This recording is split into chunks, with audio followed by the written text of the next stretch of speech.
तो अब हम लोग समझते हैं HTML का बेसिक स्ट्रक्चर कैसा होता है। पहले मैं ये जो मैंने लिखा था आपको डमी दिखाया था वो हटा देता हूँ और यहाँ पे अब हम लोग करते हैं। तो सबसे पहला जो चीज होता है वो है हमारा डॉक टाइप। मतलब हम बता रहे होते हैं कि ये हमारा किस टाइप का फाइल है, ये जो डॉक्यूमेंट है वो किस टाइप का है। ठीक है, और इसके बारे में और भी चीजें हैं जो मैं आपको आगे डिटेल में बताऊंगा, क्योंकि ये एक एक लाइन की चीज है, बट ये अक्सर इंटरव्यू में पूछा जाता है और ये इम्पोर्टेंट भी है। क्यों इम्पोर्टेंट है ये सब मैं आपको बाद में बताता हूँ। फिलहाल आप इतना समझो कि डॉक टाइप से क्या होता है कि आप बता रहे होते हो ब्राउजर को कि ये किस टाइप का डॉक्यूमेंट है। तो उसको कैसे डिक्लेयर करते हैं, उसके लिए आपको ये प्रेस करना पड़ता है और फिर आपको लिखना पड़ता है कैप्स में डॉक टाइप। ठीक है, फिर स्मॉल में लिखना होता है HTML और ब्रैकेट क्लोज। तो यहाँ पे आप देखोगे कि हमने क्या किया, एक डॉक टाइप डिफाइन कर दिया कि ये जो डॉक्यूमेंट नीचे है वो HTML के जैसा HTML है। ठीक है, हमने ये बताया। अब दूसरा जो हमारे पास सेंटर आता है वो कि आपका HTML है। अब आप क्या करोगे कि HTML को ओपन करोगे पहले और एक क्लोज करोगे। तो हमारे पास दो टैग होता है। कोई भी चीज जो HTML में जो ऐसे इस ब्रैकेट से स्टार्ट होगा उसे हम लोग टैग बोलते हैं। ठीक है, तो हमारे पास एक होता है HTML टैग। तो HTML टैग लिखना है तो हम लोग इस तरीके से लिखेंगे और उसको क्लोज भी कर देंगे। तो इसके बीच में जो भी आएगा वो हमारा HTML होगा। ठीक है, तो HTML को डिक्लेयर करने के लिए हम लोगों के पास होता है HTML टैग। तो आप फिलहाल आप इतना जानो कि ये तीन चीजें तो कंपलसरी है। सबसे पहले आपको डॉक्यूमेंट टाइप बताना है, उसके बाद टैग ओपन करना है। ठीक है, अब उसके अंदर जो एक सबसे मेन पार्ट होता है वो है बॉडी। तो बॉडी का भी एक टैग होता है। तो जैसा कि मैंने आपको बताया कि कोई भी टैग ओपन करना है तो ब्रैकेट ओपन करना है, उसमें लिख देना है बॉडी और फिर क्लोज कर देना है। तो और एक क्लोज भी टैग होता है। अब इसमें समझने वाली बात यह है कि कोई भी टैग जो आप ओपन कर रहे हो उसमें आप सिर्फ स्टार्ट और एंड करोगे और बीच में उस टैग का नाम लिखते हो। बट जब उस टैग को बंद कर रहे होते हो तो आपको बैक स्लैश भी लगाना होता है। जैसे आप यहाँ पे देख सकते हो मैंने बैक स्लैश लगाया है, बॉडी में आप देख सकते हो कि मैंने बैक स्लैश लगाया है। तो अब बॉडी के जैसा ही हमारे पास एक और बेसिक स्ट्रक्चर में एक और टैग होता है जिसको बोलते हैं हेड। ठीक है, तो वो बॉडी के ऊपर होता है, तो उसे भी हम लोग लिखते हैं। तो मैंने क्या बताया आपको, कोई भी टैग स्टार्ट करना है तो आपको लिखना है, पहले ब्रैकेट स्टार्ट करना है और वहां पे देना है उसका नाम और फिर बंद कर देना है। और उसके बाद फिर से जब वो टैग बंद करोगे आप तो बैक स्लैश के साथ फिर से सेम चीज लिखना है।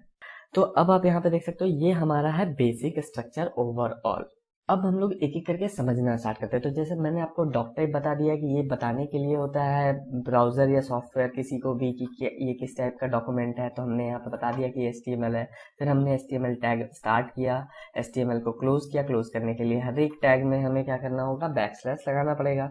फिर हमारे पास आता है दो टैग, एक है हेड और एक है बॉडी। अब ये दोनों क्या है, क्या डिफरेंस है इन दोनों में, मैं आपको पहले ये बताता हूँ। बॉडी के अंदर आप कोई भी जो भी आप लिखोगे वो विजुअल पार्ट होगा। मतलब यहाँ पे आप जो भी लिखोगे जैसे दिस इज विजिबल पार्ट। ठीक है, तो जो आपने यहाँ पे लिखा है वो आप देखोगे कि यहाँ पे जब मैं इसको रिफ्रेश करूंगा तो आप देखोगे यहाँ पे आ गया। तो अब आता है बात हेड टैग का। हेड टैग क्या होता है कि यहाँ पे आप कुछ भी प्रिंट नहीं करा रहे होते हो, बेसिकली आप इंस्ट्रक्शन दे रहे होते हो। मतलब यहाँ ये बेसिकली मेटा डेटा होता है। यहाँ पे मेटा डेटा का मतलब क्या होता है कि डेटा अबाउट डेटा को बोलते हैं मेटा डेटा। ये एक टेक्निकल टर्म है मेटा डेटा। ठीक है, इसका मतलब होता है कि डेटा के बारे में डेटा। ठीक है, मतलब जो आपने बॉडी में डेटा लिखा है उसके बारे में डेटा हो यहाँ पे। तो बेसिकली अगर आप इस टेक्निकल टर्म में अगर ना जाओ कि इसमें मेटा डेटा होता है तो आप इसको बस ये बोल सकते हो कि ये ब्राउजर के लिए होता है। यहाँ पे ये विजुअल पार्ट के लिए होता है, जो कि एक तरह से हो गया यहाँ पे यूजर के लिए। जो भी आप यूजर को दिखाना चाहते हो आप यहाँ पे करो। यहाँ पे आप वो वाला पार्ट लिखते हो जो ब्राउजर के लिए होता है।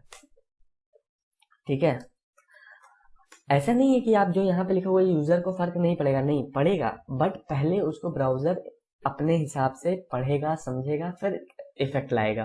तो जो भी चीजें ऐसी होंगी वो यहाँ पे होगा। ठीक है, अब हम लोग बात कर लेते हैं कि एग्जाम्पल देख लेते हैं कि ऐसा क्या है जो ब्राउजर पढ़ेगा और ऐसा क्या है जो डायरेक्ट यूजर पढ़ेगा। ठीक है, तो मैं यहाँ पे आपको बताता हूँ कि बॉडी में क्या हो सकता है, एक पैराग्राफ हो सकता है जिसको आप जो भी लिखोगे दिस इज अ पैराग्राफ, तो वो बिल्कुल एक यूजर को ये दिखेगा ही दिखेगा। ठीक है, यहाँ पे जहाँ विजुअल पार्ट है। बट यहाँ पे अगर मैं ऐसा क्या लिखूंगा कि कहाँ दिखेगा, ब्राउजर कैसे समझता है। तो इसमें कुछ चीजें होती है। पहला होता है स्टाइल, आप जो भी स्टाइल लिखोगे या अटैच करोगे वो सब यहाँ पे करोगे। दूसरा होता है स्क्रिप्ट, अगर किसी भी तरीके का आप इंटरेक्शन अपने इसमें बनाना चाहते हो अपने डॉक्यूमेंट में, तो आप जो स्क्रिप्ट लिखोगे उसमें लिखोगे। और एक छोटा सा एग्जांपल है, वो मैं आपको अभी बनाकर दिखा देता हूँ। एक और टैग होता है जिसको बोलते हैं टाइटल टैग, ठीक है, टाइटल टैग। तो टाइटल टैग हमने ओपन करेंगे हम लोग और यहाँ पे क्लोज करेंगे। टाइटल टैग क्लोज हो गया। अब इसके बीच में हम लोग क्या करते हैं कि कुछ लिख देते हैं, दिस इज HTML पेज, मैंने यहाँ पे लिख दिया। अब देखो जो इस टाइटल टैग में लिखा उसमें क्या होगा, अभी आप यहाँ पे देखो, अभी यह क्या दिखा रहा है, हमारा पाथ दिखा रहा है यहाँ पे। और जब मैं अब रिफ्रेश करूंगा तो यहाँ पे आ गया दिस इज HTML पेज और यहाँ पे आ गया दिस इज पैराग्राफ। अब आप इससे समझ सकते हो कि यहाँ पे जो हमने लिखा वो क्या है, यूजर के लिए नहीं है। यूजर के लिए बेसिकली आप देखोगे कि यहाँ से लेके यहाँ तक जो भी है, ये जो व्हाइट स्पेस है ये यूजर के दिखाने के लिए चीजें, ठीक है। बाकी सारा ब्राउजर को समझने के लिए है। बेसिकली होता यूजर ही है, हर काम यूजर करेगा, बट उसको पहले ब्राउजर मैनिपुलेट करेगा कि कहाँ पे दिखाना है और क्या करना है। तो आप बेसिक में आप इतना समझते हो, जो भी आप बॉडी टैग में लिखते हो वो यहाँ से स्टार्ट होके यहाँ पे खत्म हो जाता है, ठीक है। और जो भी आप हेड टैग में लिखते हो वो और कहीं इम्पैक्ट डालता है, और हो सकता है अगर वो बॉडी टैग में ही इम्पैक्ट डाल रहा हो, अगर आपने स्टाइल किया है तो वो यही इम्पैक्ट डालेगा, बट उसको पहले ब्राउजर रन करेगा और वो एज इट इज नहीं दिखेगा। जो भी आप लिखोगे उसको ब्राउजर एनालाइज करके कुछ काम करेगा, ठीक है। एक और टैग होता है, फॉर एग्जांपल एक डिस्क्रिप्शन टैग होता है, ठीक है। तो जब आप कोई भी सर्च इंजन पे अगर आप कुछ सर्च करते हो तो वहां पे जो डिस्क्रिप्शन दिख रहा होता है वो उसी से आ रहा होता है। अगर मैं यहाँ पे HTML सर्च करता हूँ तो जो ये यहाँ पे दिख रहा है ये वहीं से आ रहा होता है। हमारे पास डिस्क्रिप्शन होता है, ये हमारा टाइटल होता है। तो आप देख सकते हो कि जो हमने यहाँ पे लिखने वाले हैं इस हेड टैग में, उसको किस तरीके से सर्च इंजन यूज करता है, ठीक है। आप बस इतना समझो कि ये जो पार्ट है हेड वाला वो ब्राउजर के लिए होता है कि ब्राउजर इसको पढ़े और मैनिपुलेट करे, समझे कि कहाँ क्या करना है, इम्पैक्ट डालना है। और जो बॉडी होता है वो स्ट्रेट फॉरवर्ड बॉडी के लिए होता है, जिसका मतलब होगा, बॉडी का मतलब कि यहाँ से स्टार्ट होकर यहाँ तक जो भी है, जो कंटेंट दिख रहा है वो डायरेक्ट बॉडी में है। तो यहाँ पे आप पैराग्राफ लिख सकते हो, लिंक डाल सकते हो, इमेजेस लगा सकते हो। तो ये हो गया हमारा HTML का बेसिक स्ट्रक्चर। तो दोस्तों अगर आपको ये वीडियो पसंद आया तो वीडियो को लाइक कर दो और चैनल को सब्सक्राइब कर लो, ताकि आपको चैनल को दोबारा ढूंढना ना पड़े और जब भी मैं कोई ऐसा कंटेंट बनाऊं तो वो आप तक पहुंच सके।